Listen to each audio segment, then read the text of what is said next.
Dub Nation. Turn! Steph Curry again! And the seam heads that bleed orange and black. Good man! This is Sports Phone KNBR. Sponsored by Industrial Metal Supply on the Sports Leader. Check the live stream on YouTube at KNBR 1045. 2. Hoppy strikes out swinging. And Logan Webb has tied his career high with 12 strikeouts tonight in Anaheim in 6 innings.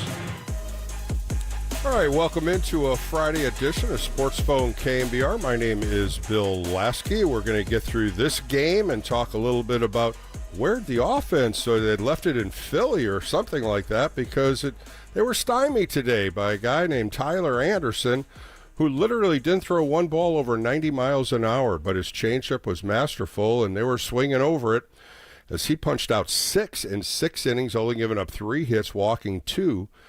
It was just all pop-ups. They've had 15 fly ball outs today and 27 outs, all fly ball outs. Center fielder had 9 of them. It was just a pathetic way of trying to possibly go the other way or do something different, and there was no adjustments to what Tyler Anderson was throwing. And on the other side, boy, what a performance by Logan Webb. Really didn't have any problems. He just gave up a couple of hits in the second inning. He was dialed in after that, 14 up. We only given up 1 hit. He was masterful, I keep saying, on both of these pitchers, because as an ex-pitcher, watching these guys dial in is exactly, if you're looking at a kid trying to learn how to pitch, these two guys did it. They were ahead of hitters. You looked at Tyler Anderson, 15 first pitch strikes, 23 hitters. You look at Logan Webb, 18 first pitch strikes for 23 hitters. They both faced 23 hitters in 6 innings. Logan Webb gives up 4 hits. Anderson gives up 3 hits. And there was just no punch in the Giants' offense today. Ramos got a base hit in the 3rd. Jung-Hoo Lee got 2 hits. He was 2 for 3. And Tyler Fitzgerald got 1 in the 7th inning. That was it. That was it, Giants fans. And you're thinking they're going to come in here against the LA Angels. They were 8-1 against the American League. The Angels were 9-9. They have only played 3 games at home. Both teams coming back from the Midwest as the Giants flew in from Philadelphia. They got in pretty early, 11:30 to midnight. And you look at the Angels flew out of Texas. They never got in until 2 or 3 in the morning. But you can't blame things on travel. You can't blame it on that. This is a night game, so, they had plenty of rest. It's just they didn't make adjustments to Tyler Anderson. Tyler Anderson throwing 96 pitches, 44 fastballs. The highest was 90 miles an hour. The changeup is what everybody was talking about on both broadcasts. He threw 31 changeups. The highest was 79, the lowest was 77. So you can see the speed difference, even though it's only 90 miles an hour. And you look at the changeup at 79, that is a big difference. And when you're watching his motion, if you watch what Tyler Anderson said, the motion is the key on a changeup. You look at where the release pitch is. You look where the release arm is. And he kept it high. If you looked at his windup, he kept his motion up. His arms were up. And the changeup just came out and fluttered, and they were swinging over it. Other pitches, a cutter, he only threw 18. He only threw 2 sliders and a sinker. So it was majority fastball or a changeup. And they dominated. He dominated the Giants hitters. On the other side, Logan Webb threw 105 pitches, 38 sinkers, 30 sliders, 27 changeups. And he was dialed in. We're looking at what Logan Webb did. He threw a couple at 92, 93. The slider was at 85, 83. The changeup was 88, 86. The cutter, he threw 7 of them, 3 fastballs. He tried to elevate a few of them.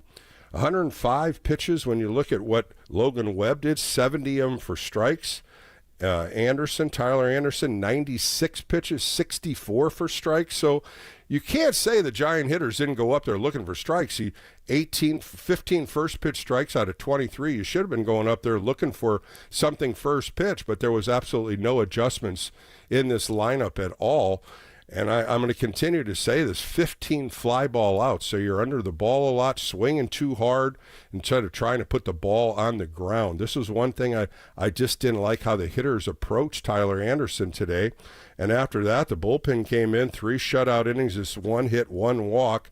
And the old man, 37-year-old closer, Kenley Jansen, is still up there 15 years. And he got 3 fly balls to end the game. And he was at his low 90s. 3 simple fly balls, 2 to center field and 1 to left field. And that was the ball game. The Giants ended up losing 13-7. They're now 9-5 on the road. They're 4-4 now on this road trip with 2 games left to try to salvage 1 or 2 if they can get some runs going here. Their 3rd shutout of the season. Of course, in April 7th against Cincinnati, they lost 2-0 to Hunter Green. The following day, on April 8th, they lost it again 1-0 on Lodolo, the lefty. And today, 2-0 against Tyler Anderson. 808 KNBR, love to hear your thoughts on what you saw tonight. As like I'm saying, as a pitcher, I didn't see a lot of adjustments from the hitters, maybe even a bunt thrown in there, something to just get somebody on base. They only had 2 opportunities in the first inning and the 3rd inning where they had runners in scoring position, and Chapman struck out looking in the 3rd and a fly ball in Flores in the 1st. So not a lot of offense today, some great pitching, and boy, did they waste an outstanding outing by Logan Webb. And you got to pat Randy Rodriguez for coming in there, putting a 0 on the board. He threw 7 pitches, 4 for strikes. Lou Trevino gives up a hit. He gets a double play to get out of it. He threw 16 pitches, 9 for strikes. Good pitching, not enough hitting. I'm Bill Lasky. This is Sports Phone KNBR, 808 KNBR. If you want to get on the phone lines, we're going to take a quick break and come back with more as we continue to talk about this loss by the Giants in Los Angeles right here on KNBR, the Sports Leader.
your reaction. So give us a ring or blow up the text line at 415-808-KNBR. This is Sports Phone KNBR. Streaming live at twitch.tv/The Sports Leader. It feels like a wasted pitching effort the way he pitched tonight. So, gives up the one earned run, punches out 12, doesn't walk anybody. That's a really good performance. So, we're seeing him with the added pitches being able to strike some guys out too.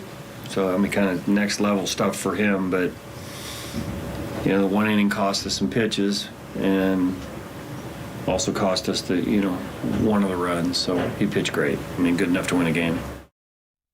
All right, back on Sports Phone KNBR on a Friday with Bill Lesky. That was Bob Melvin talking about the performance by Logan Webb. 6 innings, 4 hits, 2 runs, 1 earned, no walks, 12 strikeouts. 2 games before this, he threw against Cincinnati where he went 7 innings, 4 hits, no walks, 10 strikeouts. Extremely, extremely good outing. 6 ground balls, 1 fly ball. As I said earlier, 105 pitches, 70 for strikes, 18 first pitch strikes, 23. Those are the games you can't waste. Those are the games that you have to put a W on. The offense just didn't do anything with Tyler Anderson. Tyler Anderson, when you looked at what he did, 11 fly ball outs and only 1 ground ball out. He did exactly what he wanted the hitters to do against him. Swing as hard as they can, pop everything up, fly balls, soft contact. The Giants now are 2-5 against left-handed starting pitchers this year, and I think that's going to cause a problem with them. I think they have to do something to produce some runs against left-handers. Shutout against Lodolo, and last night again, a great performance in Philadelphia by Christopher Sanchez. He punched out 12 yesterday in 7 innings. So got to rebound here. The Giants have to come back here at the next 2 games, land en route on a hill tomorrow. But another soft thrower tomorrow, Kyle Hendricks. We remember him in the Cubs. The Cubs, he threw 11 years with the Cubs, and he dominated the Giants. And you don't even have to put a speed gun on him. He's going to throw slower than what Tyler Anderson did. So they're going to have to do something tomorrow. I'm sure more of a left-handed lineup in there tomorrow, but they're going to have to go the opposite way and try to push the ball going the opposite way, lefties. Go to left center field. Go the opposite way. Put some balls on the ground. Today, 15 fly ball outs, 8 strikeouts, and only 4 ground ball outs. Boy, that's tough. That's a tough way to lose against Tyler Anderson. 808 KNBR, if you want to get on the phone lines, I have Steve Croner from the Chronicle coming up later. We'll be able to talk about the Giants and some other things that Steve and I will bring up about this game and looking into tomorrow's game. But let's go out to Pleasanton and talk to Tim. Tim, you're on Sports Phone KNBR on a Friday. A tough loss by the Giants today in Los Angeles. If I can get in there to clean it without. Are you there? Tim, are you there? I could try turning it off and turning it back on, but I think I'm just going to leave it. Yeah. Are you there, Tim? Tim. All right, let's go to Steve in Bend, Oregon. Steve, a tough loss, 2-0 loss, a 3rd shutout of the year by the Giants. Absolutely no adjustments in their hitting today. Logan Webb got caned. That's all I can say. He's been getting caned a lot in the last few years. So what a performance he put on. Boy, he threw well. He was on. Yeah, he did. Look, I pitched a little bit. I was, in college, and you learn how to throw that changeup, put the ball way back in your palm, and put all 4 fingers around the ball, and same arm speed as a fastball. And in one game, look, I'm just a couch potato, but in one game, in a playoff, they caught up with me and started going the other way. They started hitting balls to the right field. Waited on it. My fastball was like 91, 92, and I got beat. And I'm kind of curious why, at the pro level, the Giants didn't make adjustments, with the exception of maybe Lee, and start going the other way against Anderson. Yeah, I brought that up, Steve, and there was no adjustments to it. And not at all. And you go 15 first pitch strikes out of 23 hitters. You're going up there first pitch looking fastball. If you don't get it, then you're definitely going to look change up. He only really threw 2 pitches over the plate, a fastball that was 90 to 89 and the changeup, which was, 79, 77. But I look at this as an ex-pitcher, and it's all about where his arm speed is, where the ball comes out of his release. And he's been magnificent. He's got over a 10-year career. The guy's 35 years old. This was one thing that every pregame show was talking about, was his changeup. Can they do this? And, all these other games, he's been walking a lot of people. Today, he only walked 2. Really didn't get behind too many hitters. But his performance outdueled the Giants. The Giants couldn't score. And, of course, Logan Webb goes on the opposite side, doesn't walk anybody, punches out 12, and only gives up 1 earned run in the second inning where he got 2 pitches up, a cutter and a changeup for 2 doubles. The ground ball ended up turning into an error, and Joe Adell was just awesome, their number 9 hitter. He had 3 hits today. He went the opposite way on a sweeper, and that was about the only offense that we watched the entire game. Yeah, Anderson, his fastball, Kruko is so good. He called it a palate cleanser, right? Just erase all the previous pitches, and he used it well. Then he comes back with a changeup, and it looks like it's coming at 60. When it's coming in, it's like 89, 88. So I don't know, man. Left-handed pitching, the Giants just have a problem with left-handed pitching. I don't know why. I don't know why they can't make adjustments. And they have a stronger right-handed lineup when you think about it. And they're 2-5 against lefties. Yesterday in Philadelphia, Christopher Sanchez did the same identical thing. 12 punch-outs, 8 ground ball outs, 2 fly ball outs, and he threw awesome. And he threw the ball well, and he also had a pretty good changeup working for him yesterday. Yeah, what do you think about the weak hitters? Chapman and Adames. Are they trying too hard, or are they grinding? Chapman did all right. Chapman came out of it in Philadelphia today. He did a little. He got a couple walks today. Punched out twice. Had an opportunity in the third inning, an 8-pitch at bat, and he got called on a strike 3. When you're watching Brian and Nora behind the plate, there was a lot of close pitches that he called one way or the other. Of course, a Flores ball was just off the edge when you watched it. Just a tight zone, but he was consistent. You can't say he was not consistent. He didn't give you really the low pitch, gave you a little more high pitch, but he was on the corners for both pitchers tonight.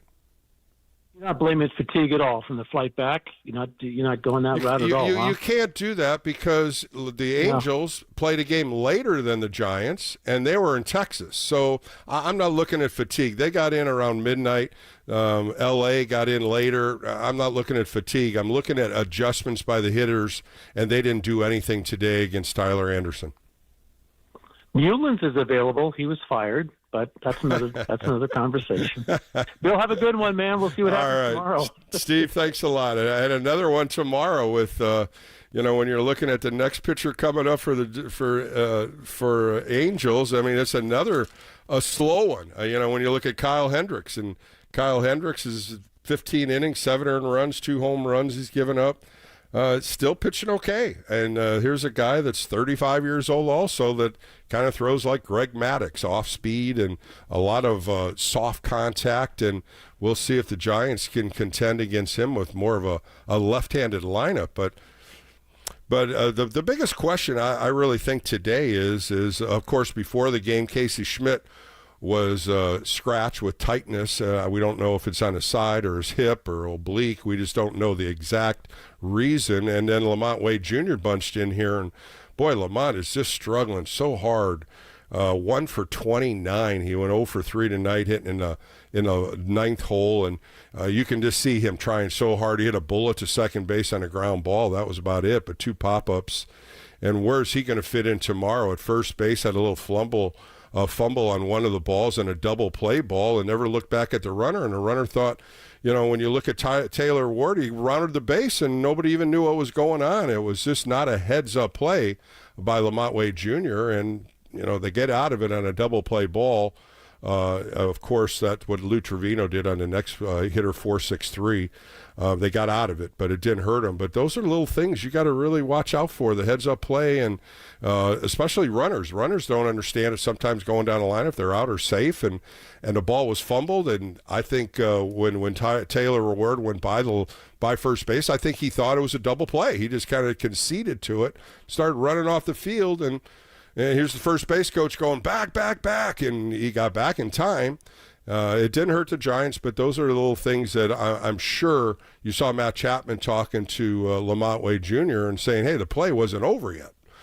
Things like that. Those are just things that happen so quick in a game, and you have to be conscious of everything because in a big league level, they had 40-some thousand people there. Little things like that could have hurt you, but it didn't hurt them tonight. And even though the Giants didn't score, they played, Chapman had one error. They're still playing good defense. And with Logan Webb on the hill, 6 ground ball outs, that's exactly what you want to get when Logan is pitching. 808 KNBR if you want to get on the phone lines. Let's go back to Tim in Pleasanton. Tim, you're on Sports Phone KNBR on a Friday. Giants lose a heartbreaker down in L.A. It was terrible. And, you're talking about why the righties not hitting lefties. It's all between their ears. I mean, they were smashing right-handed pitchers all over the ballpark. I think the biggest thing they did was they went right with like Tyler Anderson. He'd throw you a fastball and come back with 2 changeups. He got ahead of you, and then he'd throw another changeup, and the swing pass were straight up. When you look at 11 fly ball outs in 6 innings against Tyler Anderson, he's walking off the mound going, you're doing exactly what I want you to do. Swing as hard as you can and hit it straight up, and they did. That's exactly what they did all last season. I think in 24, they must have set a world's record for a pop-up style field because everybody's trying to hit the home run. And when you think about it, you're a right-handed batter. You're going up against a lefty. You think you're going to own the guy. And you swing harder. You're more aggressive. You go after it.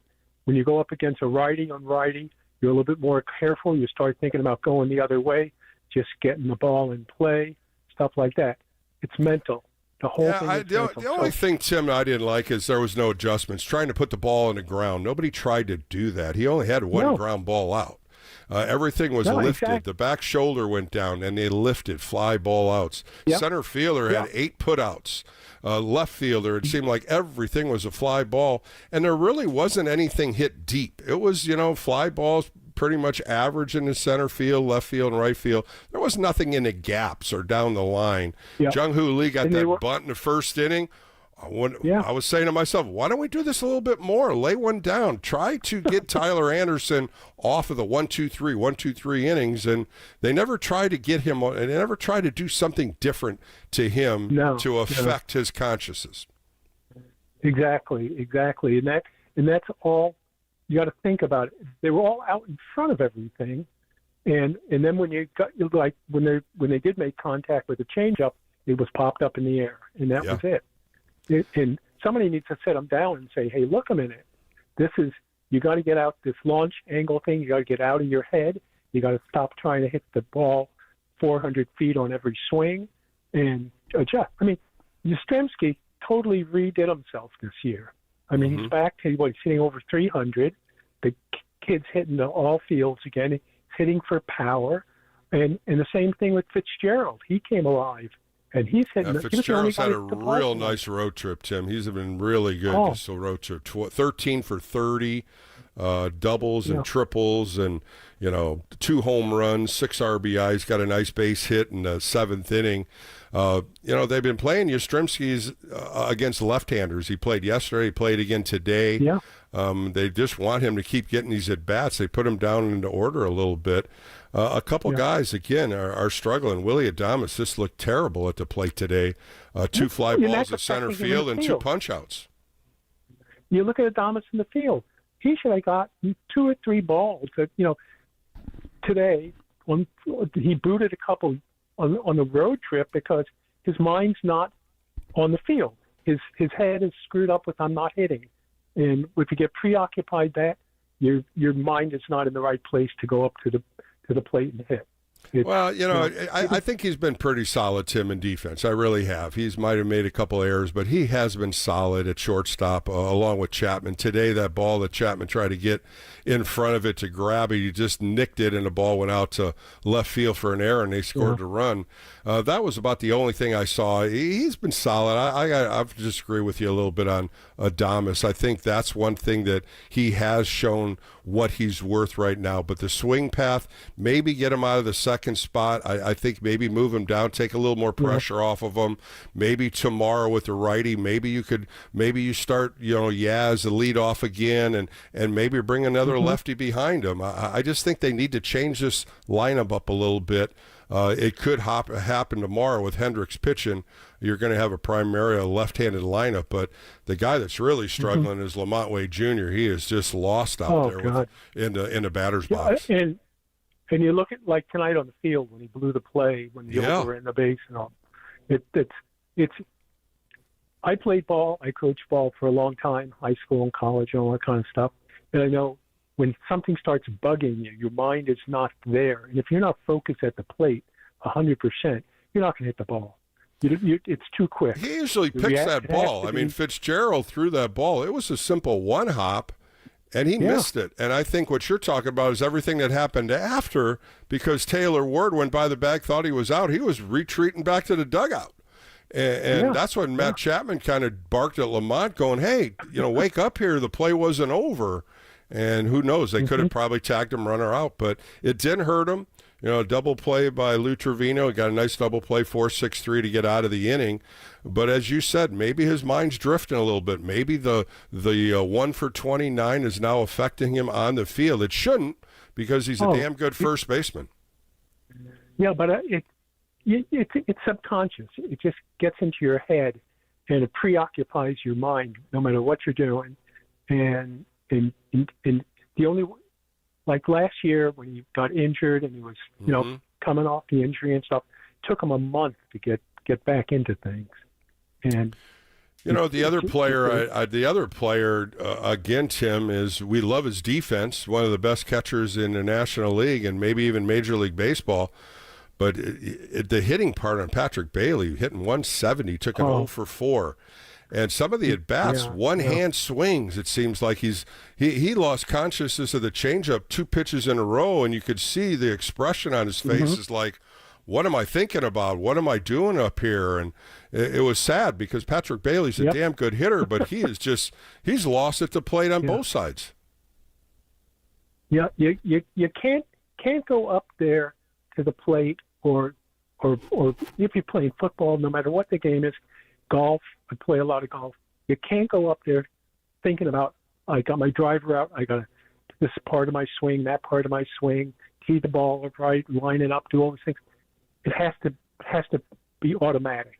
And when you're preoccupied and you're stressing and you're pressing too hard, I always tell, I had a friend tell me one day we're out playing golf and it's going terrible. And the first thing he did was he handed me a beer and he says, drink this completely before you get to the next tee. There you go. And so you probably hit a straight drive on the next one too. I did. I think I shot like 47 or 48 on the front side and 32 on the back side that day. Well, maybe we'll have Lamont chug a beer in between innings or something. Maybe that'll do it. Well, something's got to wake him up because the Giants need his bat in this lineup. The Giants need him to play first base, and we need to see Patrick Bailey wake up a little bit here. It's been a long road trip. This is a long 17-game stretch. No question about it. And, I'm not going to go into the fatigue factor. These guys are professional athletes. They flew back from Philly. They got into the L.A. before the Angels did. And both teams, they looked a little sluggish. No question. Both of them did. Get some rest tonight and come back tomorrow with Landon Roop on the hill. And, you look at this Angels lineup. And Tim, I looked at Mike Trout today. 33 years old. He just looks lost at the plate, too. Logan Webb punched him out 3 times swinging. Just a different outlook on him, don't you think? Yeah.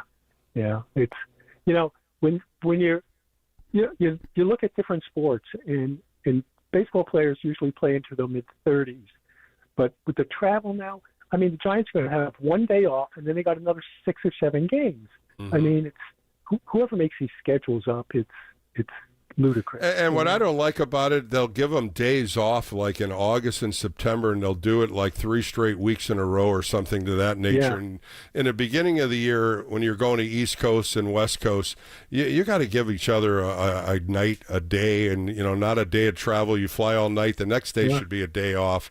I like what the Giants do and trying to get out to give that that day off. They did it in Cincinnati. They did it in New York also, getting out that late flight. And then you adjust with the time factor. Today, both teams, like I just said, had fatigue, but I just didn't think the Giants hitters made any type of adjustments to go the opposite way or even to try to hit the ball on the ground. No. When you look at the whole game, 4 ground ball outs, that's not a way to lose a game. When you look at 15 fly ball outs, no. Terrible way. No, the offense stunk today. Yeah, absolutely. Well, we got what, about 148 games left. Oh, yeah. I mean, we can complain all we want. We're only 20 games into it, so you're 141 left, so we're good. But, Tim, thanks for the call. Good stuff. I appreciate it on a Friday night. Going back to what Logan Webb did today, and he threw a gem when he got the last out in the second inning. He went 14 hitters with only giving up a hit, dialed in, 8 strikeouts. Just everything was working for him, getting ahead of hitters. He used the cutter. He used the sinker. He used the sweeper. And the changeup was working. And you just can't waste outings like this by your ace. It's a game where you say, okay, hey, he won the game in New York. He shouldn't have won that game. He should have won the game in Cincinnati against Cincinnati. It doesn't work that way, though. It doesn't work that way. He's going home with a loss. He's upset. And he's probably saying, why did I get those balls up in the second inning? And that was really the only mistakes he had. He gave up a double, 2 doubles in a row, then an error, and then he got a sweeper up in right field. Joe Adele went to right field, and that was it, really. That was all the offense we saw in these 27 outs on both teams. So it was a tough loss. The Giants lose 2-0. They'll come back tomorrow. All right, let's go to San Francisco and talk to David. David, you're on a late night sports phone KNBR with Bill Lasky on a Friday. How are you? Bill, how are you? Well, I'm just talking about hitting. I just think they didn't make many adjustments of what Tyler Anderson was doing to him for 6 innings. A lot of fly ball outs, not a lot of ground ball outs. They only had 1 ground ball out. And I didn't think that the Giants made the right adjustments to him. He was a soft tosser, a soft thrower. I think they could have even moved up in the box looking for the changeup because it seemed like they were swinging over it most of the time. No, I mean, you're totally right about Lamont and Bailey in terms of their hitting. But I've been trying to hold my fire so far on Adames. But I'm sorry, Bill, Adames even in the field, like tonight, that hard hit ball, like we saw on opening day, he can't catch. He can't field a hard hit ball or hit right at him. I mean, that was the ball. That was the ball in the second inning off NATO. That I know, but went Bill, right by him. It was a changeup. Did you see the Angel second baseman? He made the same ball hard hit right at him. He made the play in the 8th inning. Yeah, that was off Lamont Wade Jr. Lamont Wade Jr. hit a bullet to second base. That was in the 7th inning. And he made the play. Yeah, he went to his left and made that play. Yeah, you're absolutely right. That ball. The field. Bill, you're absolutely right, David. That ball that was hit, he never even moved to his left that quick. That ball was by him. And who knows if he could have laid out, who knows what he would have did. Maybe he didn't pick it up.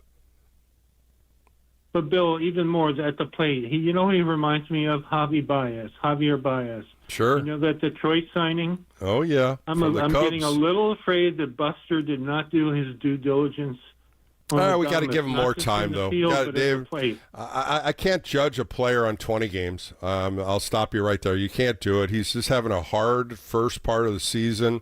He's a good hitter, 15 for 81. The batting average is around 190, which isn't what we see on his baseball card.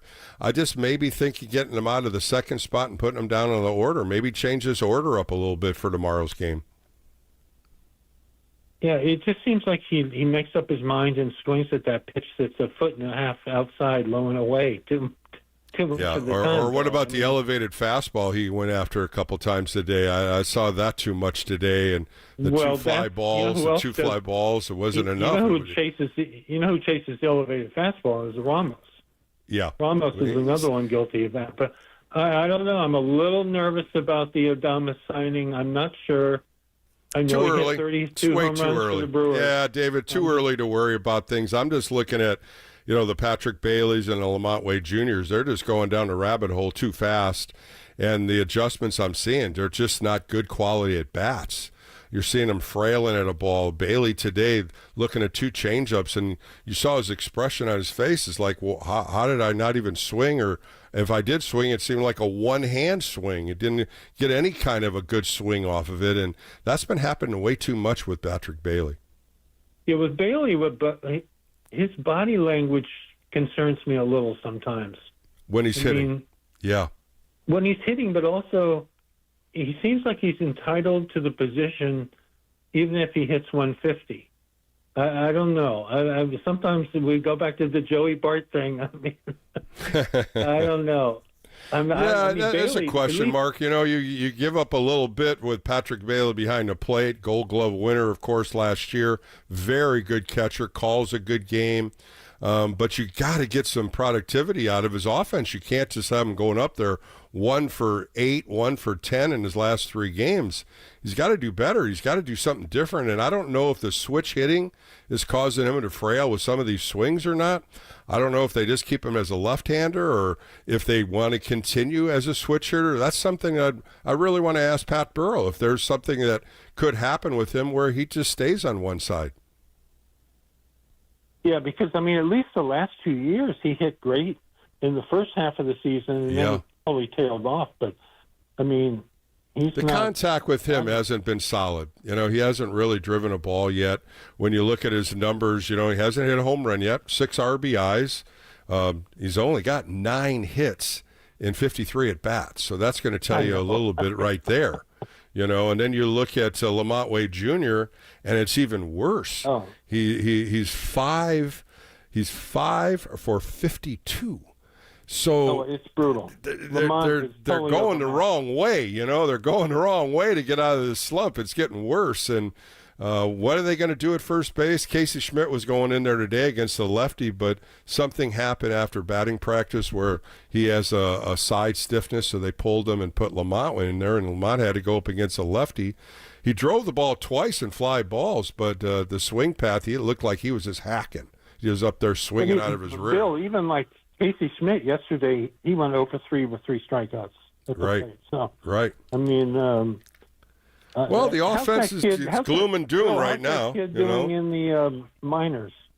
That kid. There really, there really isn't much. There, I had Dave Brundage on last night. We were talking about some of the players, but they've only had 35 or 40 at bats. There's really nothing. Who's really hitting a ball is David VR, who ended up going through waivers. He's hitting over 350, and he plays first base. I don't think they'll do it. I just don't think Buster's going to make any changes right now. Get off this road trip. Get through this 17-game stretch. They need to get some home cooking when they come home on Monday through Sunday next week, where they play Milwaukee for 4 and Texas for 3, and see what they can do with the home crowd. All right, Bill. Well, thanks for talking to me off. Yeah, Dave, thanks for the call and some good conversation there. And really, I think we're all looking at this team right now and finding out, where is this offense going to change? How are they going to get better? And some guys in slumps are just going to have to get out of this, because the Giants need a Patrick Bailey to start hitting.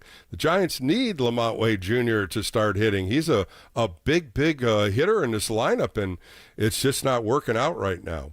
So 808 KNBR, we'll get the phone lines rolling. I got a few on hold right now, but we're going to take a quick break, come back with more. My name's Bill Lasky.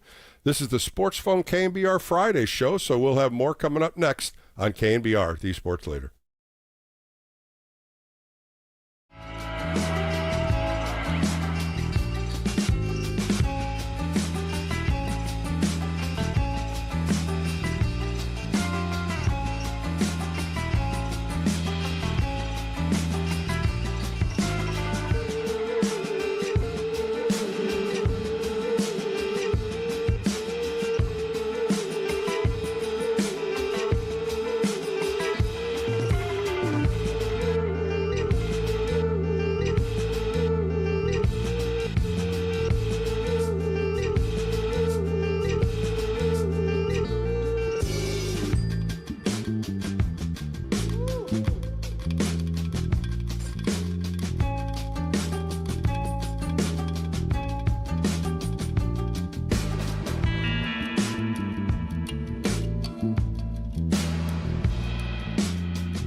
is Sports Phone KNBR. Dial the digits or send us a text at 415-808-KNBR. We're streaming on YouTube all damn day at KNBR 1045. Well, he's one of the better pitchers in the National League, so, those type of things, it's like I'll pick up my defense. Typically, we're really good defensively, and that's what he does. So it's not a surprise. Back on Sports Phone KNBR on a Friday night, Giants lose. First game of a 3-game series against the LA Angels. Down in LA, 2-0. Giants were shut out for the third time this year. No runs, 4 hits, 1 error for the Giants. 2 runs, 5 hits, no errors for the Angels. The Angels are now 10-9. And the Giants are now 13-7. Tomorrow, another evening game. Landon Roop is on the hill for the Giants. Last outing against Philadelphia, got a win. He went 5 innings, giving up 6 hits, 4 earned runs, 3 walks, 8 strikeouts. Threw the ball pretty well. Had a tough first inning. And overall stats right now for Logan, or from Landon, I should say, 15 innings, 17 hits, 8 earned runs, 1 home run, 7 walks, 20 strikeouts. He's 1-1 on the year with a 4.8 earned run average. Kyle Hendricks is on the hill for the Angels. Of course, 11 years he pitched with the Chicago Cubs. In those 11 years, he was 97-81 with a 3.6 earned run average. 3 outings he had. St. Louis, he went 6 innings, giving up 2 earned runs. Threw against Tampa, going 5 innings and shut them out, only on give up 2 hits. His last outing in Houston, 4 innings, 4 hits, 5 earned runs. So we'll see if they make adjustments, because there's no question Kyle Hendricks isn't going to throw a ball 90 miles an hour. He's going to have soft and more soft and even softer contact. So we'll see what the Giants can do tomorrow. And they'll have that first pitch right here on KNBR at 6:38, another one of those evening games before they do a Sunday day game. And then they come back home. They come back to face the Milwaukee Brewers for 4 and the Texas Rangers for 3. All right, let's go to San Francisco and talk to Mike. Mike, you're on a late-night Sports Phone KNBR show with Bill Lasky. No hitting today. That's tough outing as Logan Webb gets the loss in a great game he performed. I got up today and I looked at who we were facing, Bill. And I saw... it was Christian Sanchez we faced yesterday, right? Right. And he threw a sinker and a changeup about 10 miles an hour faster than the guy that was going to throw them today. That Tyler was throwing today at 77-mile-an-hour changeup? And both left-handed, right? So yeah, well, they're 2 and 5 against lefties, Mike. I thought they were a little jumpy today, Well, when you get a guy that throws a fastball at 90 and 89, and you get a changeup at 77 and 78, there is a difference. And I was saying that in my beginning about the release point. If you can get that release point looking exactly the same pitch, and that's what Tyler Anderson. He's been in the big leagues over 10 years. That's one thing that he's done for many years. We saw him back here with the Giants. That's something that they knew about. Something they knew about him, how much changeups he threw. I just didn't like there was no adjustments. It was all fly ball outs. And that's what I kind of wanted to get to. I see just pointing towards like the previous callers real quick. I see David VR hitting 383. I see Max Stassi hitting 240, driving in runs. But we got the team we got out there. And what I was thinking yesterday, because I've seen a lot of guys trying to pull the ball, and the conversation we had about, I wasn't very good at baseball, so I just tried to hit the ball back up the middle.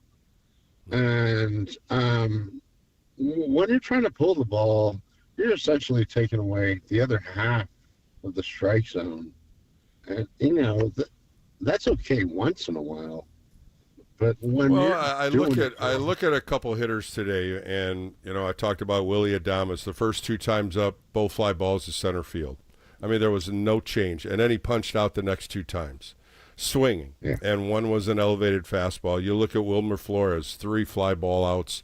The call strike 3 was outside, but it was close enough. He should have swung at it. I'm just looking at some of these guys that never really did anything in adjusting at bat to an at bat.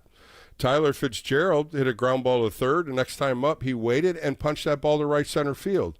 He's hitting a lot better now. He's seeing the ball better. Matt Chapman, tough night tonight. Got a couple walks, punched out a couple times, and he looked like he was frailing a little bit. He was trying to how many foul balls to the third base side did we see tonight, Mike? A lot of them. And that's when I'm just moving too fast, right? Mm-hmm. But the last thing I just want to leave you with is I said it yesterday on like X or something on social media, and what I said was, imagine there's no end to the field of play, and like I could say it a different way. I could say there are no fences in this dojo. Like when we stop thinking about the foul pole in left field, we can start thinking about the whole everything in front of us. And I just think we need to all accept that. And well, there was something you just said a minute ago, Mike, about hitters trying to go up the middle. Every time when I was playing and you'd hear hitting coaches, try to take everything up the middle. And then if you're late on a ball, you go to right field if it is a right-hand hitter. And if you're a little bit early, you're hitting that ball to shortstop to that nature. So you're really trying to drive the ball or push the ball. And today it just looked like everybody was just trying to pull the ball. There was absolutely no adjustment in trying to push the other way. Jung-Hoo Lee, what about that bunt he did in the first inning? He saw the hole, laid a perfect bunt down. The next time up, what does he do? Takes a fastball, goes to left field. That is, to me, that's what they need to start doing a little bit more of. Yastrzemski was today. He didn't do it at all against a lefty. I just wish they would do a little bit more of waiting till the ball gets through the path a little bit and then trying to go the opposite way or trying to hit a ground ball today. They weren't even trying to do that. Everything was lift and see how far they could hit it, and it didn't do too well today. Yeah, he's got a real good mind for recognition of the previous pitch. Yeah. He's seen these guys mostly for the first time, and you can see the wheels turning. He steps out, and the wheels turn. He goes blank. He gets back in the box, and he knows what he wants to do. Mm-hmm. And I like to see that. I like to see that out of him. So, I would like to see Willie Adames start going to right field a little bit more. He seems like he's pull happy too much. Lamont Wade Jr., I am talking about too much of Lamont Wade Jr. He has to get this bat rolling here. Something's got to click. He's either got to put the ball in play more today. He was swinging wildly, 2 fly ball outs. There was no consciousness of, let me try to drive the ball. Let me get my hands on top of the ball and try to get a base hit. I just think some of these guys' mental approach have burned themselves out in this early part of the year. And when you start looking at numbers, the numbers are getting worse. They're not getting better, Mike. Yeah, 17 and 17 nights. And, I've worked on my feet, but I never worked 17 days in a row. Yeah. Well, the long road trip. No question. It is a long road trip. I'm not going to say that isn't bothering these guys. They're fatigued. They go to New York. They go to Philly, 2 teams that are pretty good teams. And it's tough to win at Citizens Bank Park. I mean, they haven't lost a home series since last July. And they went in there and split with them. They go to Yankee Stadium in New York, and they take the series 2-3. It's been good baseball. But today, maybe fatigue happened. Maybe they were tired. But I just didn't like their approach against Tyler Anderson today. I'm in the same boat as you, Bill. But Mike, thanks for the call. Get them. Yep, thanks for the call, Mike. I appreciate your time. And tomorrow we're just going to have to bounce back here. The next 2 games are important.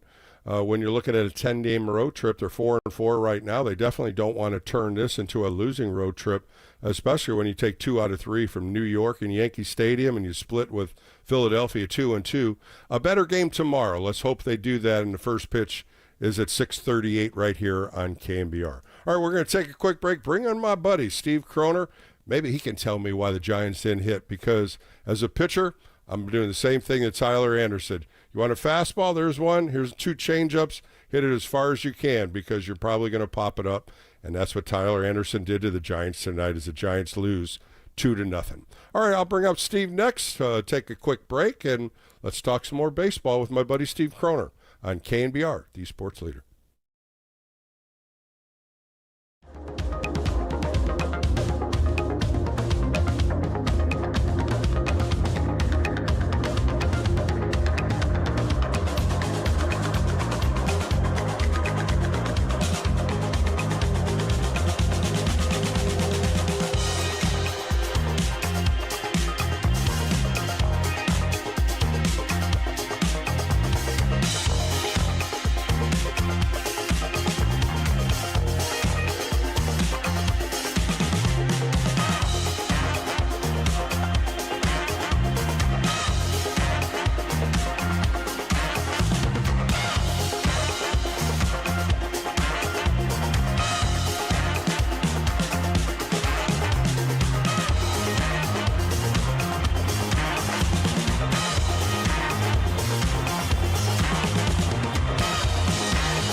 Sound off on the sports leader. Sports phone KNBR keeps rolling right here and on the all-new KNBR app. The pitch is called strike 3 on a pitch that was 4 inches off the outside. And Wilmer's sticking around to talk to Brian O'Nora. That's a terrible call. That's ball 4, and it wasn't close. And instead, strike 3 called. The inning is over. Man, that looks bad for Brian O'Nora. All right, back on Sports Phone KNBR on a Friday night with Bill Lasky, Dave Fleming calling that play. That was in the 6th inning. Matt Chapman had got a 2-out walk. It was a full count pitch to Wilmer Flores, and of course, outside, ball 4, and of course, you heard it, Brian Honora called strike 3, and he looked out looking, and it just was a tough night for the Giants. When you look at what they tried to do against Tyler Anderson, there was this no concept of trying to hit the ball the other way or hitting ground balls, and Tyler Anderson pitched well, but Logan Webb, I thought, pitched better when you look at what the numbers were, even though Logan Webb gave up a run, punched out 12, no walks. Tyler Anderson punched out 6 with 2 walks. They both put 6 innings. They both threw 96 pitches for Anderson, 105 for Webb. And, of course, the Angels scored 2 runs, 1 earned in the second inning, and that was it. The Giants got shut out for the 3rd time for the 2025 season, 2 times against Cincinnati, their last homestand, and today. And we'll see what they can do tomorrow. 6:38, Landon Roop on the hill against Kyle Hendricks. All right, my guest today worked for the Chronicle for 25 years. I mean, the guy's been writing. He's a sports editor, does a little bit of everything. Now he's working with St. Mary's as a broadcaster and another writer, but he's a good friend, and he's covered baseball all the way back when I played. Let's bring in my buddy Steve Croner. Steve, how are you tonight? Bill, I'm doing fine. How are you, young man?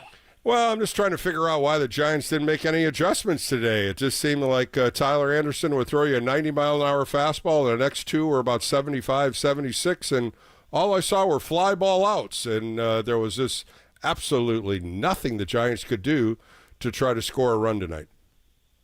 Yeah, I think if you like pitching and don't necessarily have to see it get 95, 98, 102 on the radar gun, you had to enjoy tonight. I mean, Logan Webb throws the ball harder than Tyler Anderson, but he's still not, he's not throwing upward 90 miles an hour, yet those guys were dominant. If you can be dominant and not throw above 95, you got to be a pretty good pitcher.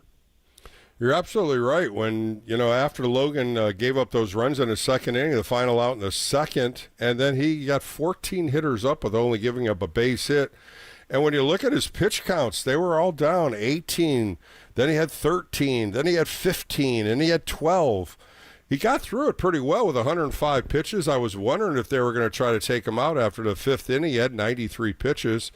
But as you said, he was dominant, and Bob Melvin put him in there, and he was hoping the Giants could do something on the offensive side, but he ended up getting the loss.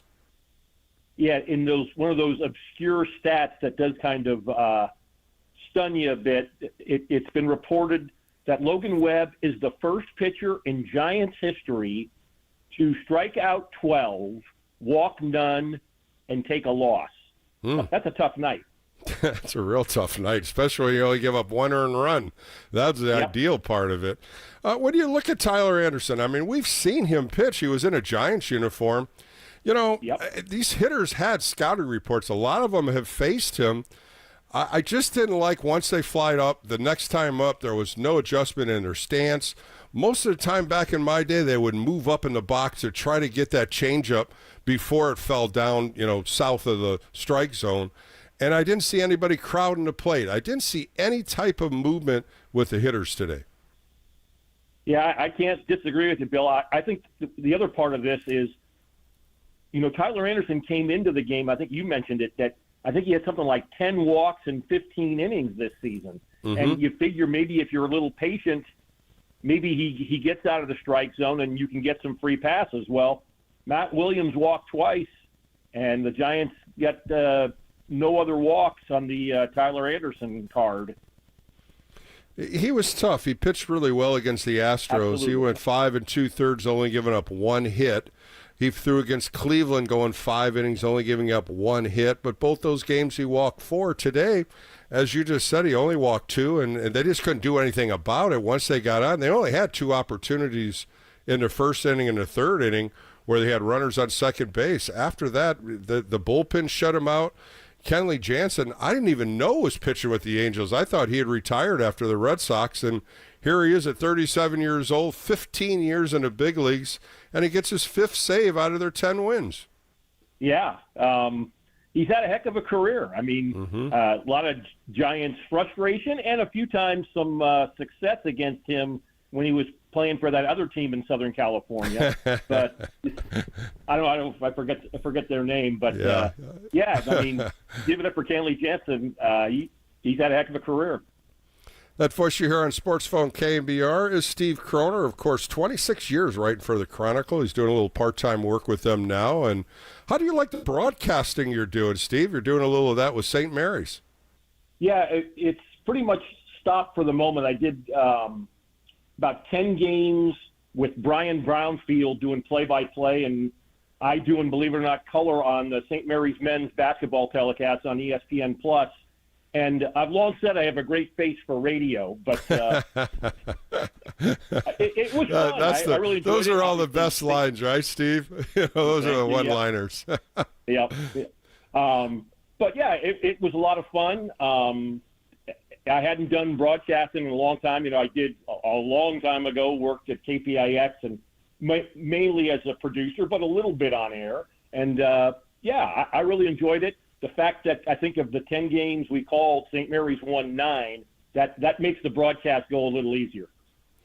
Well, Steve, you and I haven't talked really this year, and, Buster Posey gets a job as president of baseball operations. One of the things that I really like, and going back to when I played, was he's keeping this team, the 26 players, together. There has not been one transaction. There hasn't been one pickup off the waiver wire.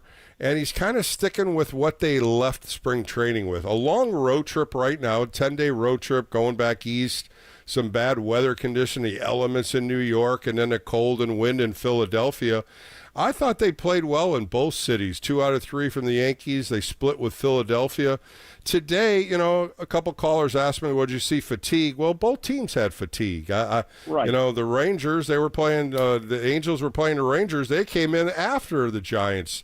It happens. We all travel, and you get a little, conscious of you're not 100%, but, you're playing in L.A., and the weather is tremendously better than what you just did on the East Coast. Do you think fatigue had anything to do with it today?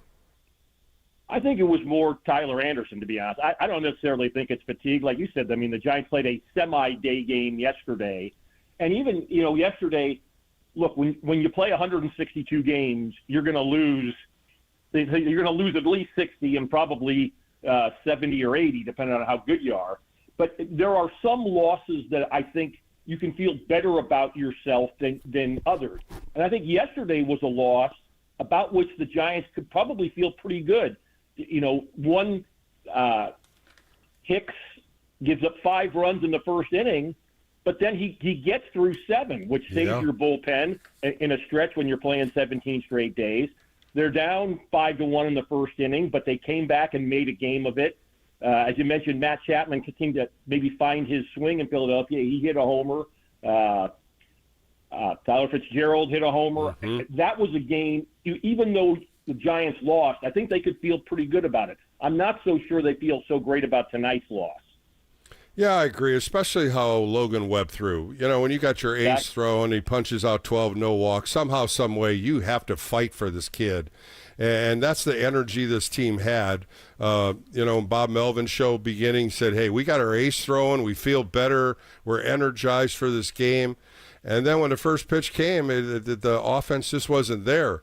Going back to yesterday's game a little bit, I was on Sports Phone KNBR last night, and I talked about the fly ball in the first inning Luis Matos dropped. And I felt that was a big, big play in that first inning. He catches that ball, they limit the runs to 3. I just didn't feel comfortable with him playing center field. Of course, Jung-Hoo Lee gets a day off. I would have rather had him go to right field and had Yastrzemski go to center, but Bob Melvin chose the other way. And the other question I wanted was, why wasn't Fitzgerald leading off and maybe Matos deep in the order? A couple things I just threw out there yesterday. Love to hear what you think about those. Yeah, the first part, I think if somebody said, who do you think is a better center fielder, Mike Yastrzemski or Luis Matos, I would say probably Mike Yastrzemski. I will say, Bob might be trying to tell Yastrzemski, look, you're the right fielder, period, unless, they're against some tough lefties you're going to sit. And maybe, and then if you think about it too, maybe he figures the drop-off in center field from Yastrzemski to Matos maybe isn't as big as the drop-off in right field would be. Now, obviously, you would the play on which Matos dropped the ball, it was not an easy play. By no means was it an easy play. but it's a play. I think you'd say most major league center fielders make, 7 out of 10 times? So, yeah, maybe a little bit more than that, yep. Yeah, I can see the little bit of angst and not having Yastrzemski there. I see that.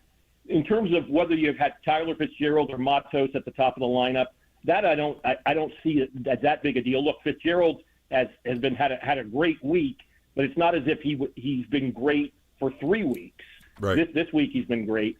Yeah, that one didn't necessarily raise my eyebrows too much. Bill, I'll tell you about going back to something. Let's go back to the rejoinder that your man Kyle Hard played coming into this segment with Dave Fleming talking about the strike 3 call on Wilmer Flores that clearly was outside. I don't think it was a horrible call. I've seen umpires make worse calls than that, but it was clearly should have been ball 4. Yeah. There's talk about getting the replay challenge system into Major League Baseball. If you're Wilmer Flores, or dare I say, if you're JT Realmuto a couple nights ago, yeah, I think you would be. I know exactly where you're going there. I think you'd be in favor of the replay challenge, Bill. As a former pitcher and somebody who's been at the plate a few times himself, are you in favor of the replay challenge? I do. I like it. I liked it in spring training. I got to watch it a few times on MLB Network, and it's fast. That's what I like about it. It's not long like some of these replays are. It's quick. And yesterday in that game, Phil Cuzzy was all over Jung-Hoo Lee in the 9th inning because he tapped his helmet. And after the game, he was going after him saying, hey, you showed me up. And Jung-Hoo Lee, in a statement, said, I don't speak English. I don't know what you're talking about. And he said, you showed me up by tapping your helmet. And these umpires are getting real sensitive about this. But I'm hoping it does come back in. I really liked it. I thought the game was faster. I think hitters and catchers, even when they can argue about it, and get the second call, I hope they do it. I really do. And it's nothing against the human element of an umpire. You got so much replay. You have so many cameras now on the field. I think it could be a good adjustment at the major league level. Yeah, and I agree with you, because it doesn't necessarily take umpiring completely out of the game. It's not as if you're going with the automated ball and strike call for every pitch. You're just however many challenges a team would get. Say I think they get 2. I thought they had 2 per team. I think you're right. I think so. Yeah. So it's just so you're going to have 4 challenges and they're quick. So maybe they're somewhere between 15 and 30 seconds. So maybe you're adding a minute or 2 at most to the game to get 4 really important calls correct. I'm in favor of that. Did you get to watch it in spring training? Have you even watched it at AAA? AAA, they said the zone seems like it's a lot tighter. Talking to Dave Brundage, he said the zone now is tighter, but they're still doing it. It's the ABS automated ball and strike call, and he says he loves it. He says it works really well in AAA, and he talked about it the other day with me. I had a conversation with him, and he said, Bill, it's good for the game. It cleans up some of the arguments that hitters have with umpires, as well as pitchers having with umpires. Yeah, I for a long time I was completely anti-replay period, and that, obviously that now is part and parcel of the game. I wish some of the replays could be expedited much more quickly, but that's part and parcel of the game, I should say. But now with, do we want to take the entire human element out of the game and remove the home plate umpire completely? I don't think so. But can we use technology, as we just said, 2 to 4 times a game to get a correct call on a pitch that either was called a ball and should have been a strike, or vice versa? Yeah, I think it's worth it. And, maybe, we're talking about these calls that we assume the umpire was wrong, but I'm sure there'll be times when a play is challenged and the umpire's right. So, again, to extend the game by a minute or 2 to get 2 to 4 calls correct, I think is worth it. I'm going to throw a name to you, Steve. Steve Croner joining me on Sports Phone KNBR for a few more minutes. Mike Trout, 33 years old, punched out 3 times today. He's only hitting $170, maybe a little less now. I loved what Dwayne Kuiper said. He goes, he looks a lot older now. You know, because he's had so many years of injuries, we really haven't seen him play daily. He's been playing mostly right field. He DH'd today. What did you think about him today? Because there's totally a difference here that I see now as we saw him in his prime. Yeah, in fact, I was thinking of this today, Bill. The Giants left Philadelphia, and who's the main man for Philadelphia? Bryce Harper, right? Mm-hmm. And he and Mike Trout were the two main guys of the past 15 years. Now, of course, Ohtani has outshined them both the last 4 to 5 years. But if you're looking for the two main Major League Baseball players, certainly position players over the past 12 to 15 years, it's Bryce Harper and Mike Trout. They're about the same age. Harper's 32, Trout's 33. Mm-hmm. If you were if all things were equal and you were a GM and you could sign Bryce Harper right now for, say, 3 years and X number of millions of dollars, or you could sign Mike Trout right now for 3 years and X number of $1 million, which one would you take right now? Oh, there's not even a question. Bryce Harper is, and yeah. I look at what Trout's gone through and all the injuries and how much time he's been laid off. I just think that's catching up to him now. What saddens me about Mike Trout is never getting to the playoffs, never even getting a sniff to the playoffs. And here's a guy, as we talked about in his prime, one of the best hitters. We saw him playing for USA. I mean, just things that he did and the accomplishments that he's done. It's just tough when I see a player like that, and you go back so many years back, and even before I played, and you get guys that never even played in the playoffs and are Hall of Fame players. Bryce Harper, no question. What about you? Yeah, at this point, Bryce Harper, I would say if you looked at their first 10 years, and Bryce Harper was great, but if somebody said over their first 10 years, whom would you rather have? I'd say almost unequivocally Mike Trout, because I think he was a more well-rounded player. Harper might have a little more power, maybe, not much, but, I think Trout was a better outfielder. Trout was a better base runner. I think he affected the game in more ways.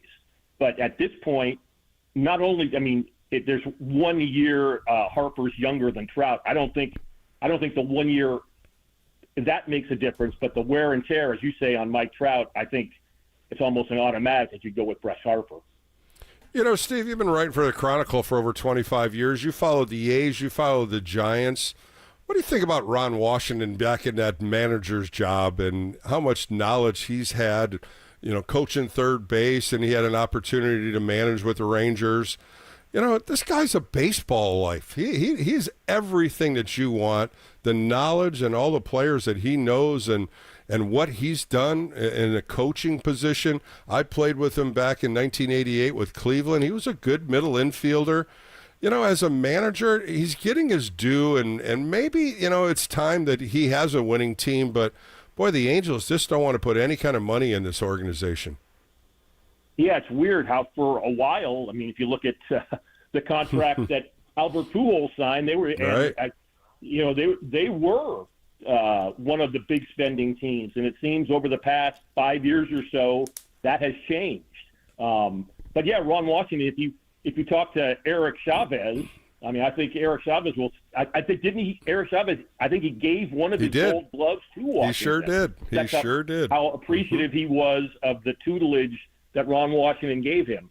If you're talking about a baseball lifer in all the good sense of that phrase, I think Ron Washington fits the bill.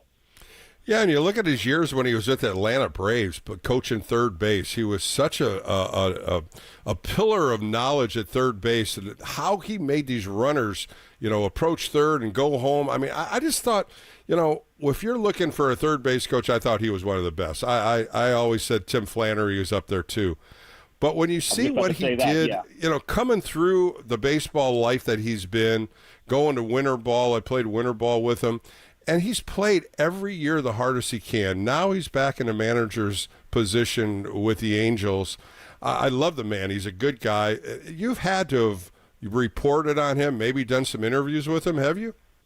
To be honest, Bill, I really, unfortunately, didn't have a whole lot of interaction with Ron when he was with the A's.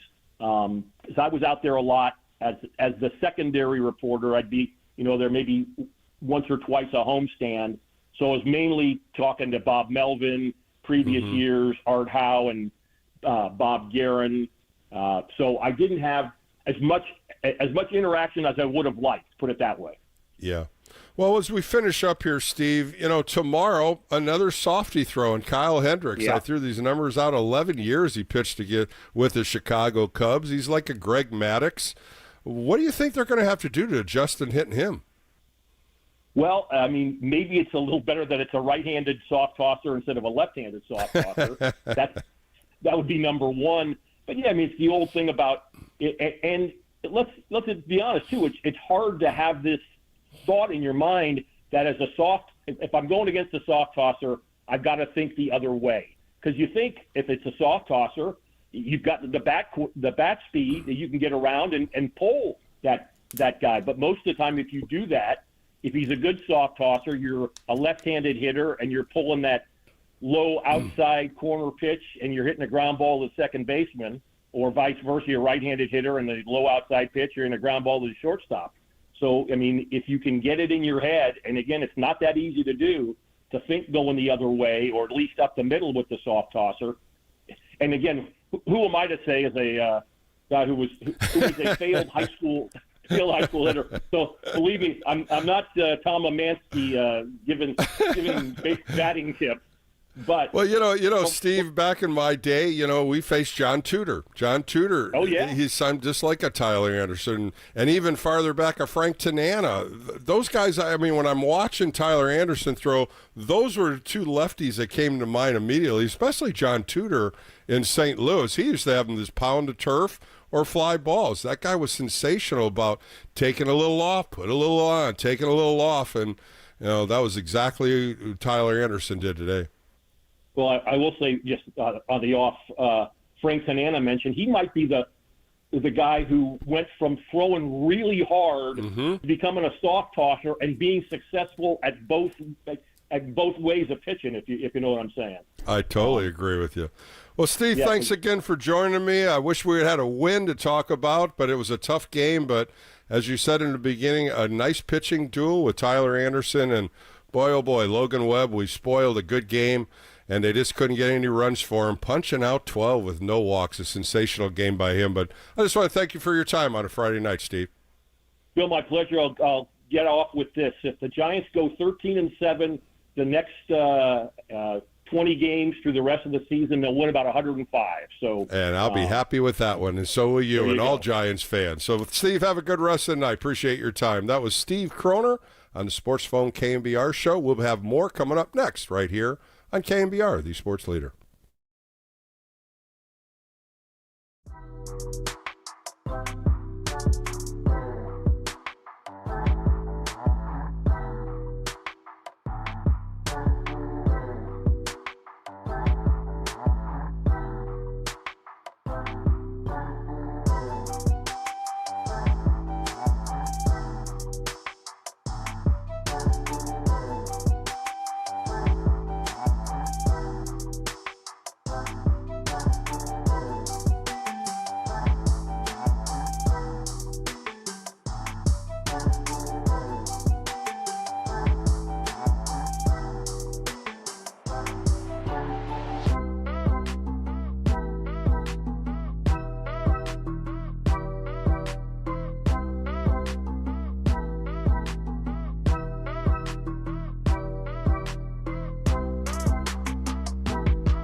your mind on the sports leader. Sports Phone KNBR keeps coming at you. Streaming live at twitch.tv/the sports leader.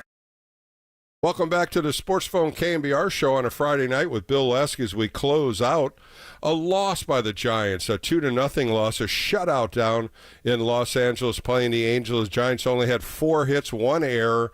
The Angels only scored 2 runs on 5 hits. 1 was unearned. A fantastic outing by Logan Webb. He goes 6 innings, only giving up 4 hits, no walks, 12 strikeouts. And Tyler Anderson outdueled him. He went 6 innings, only giving up 2 walks, 6 hits, 3 hits, and he gets the win, and Logan gets the loss. We'll do it again tomorrow, 6:38 first pitch right here at KNBR. Landon Root takes the hill against Kyle Hendricks. I want to thank my guest, Steve Croner, today.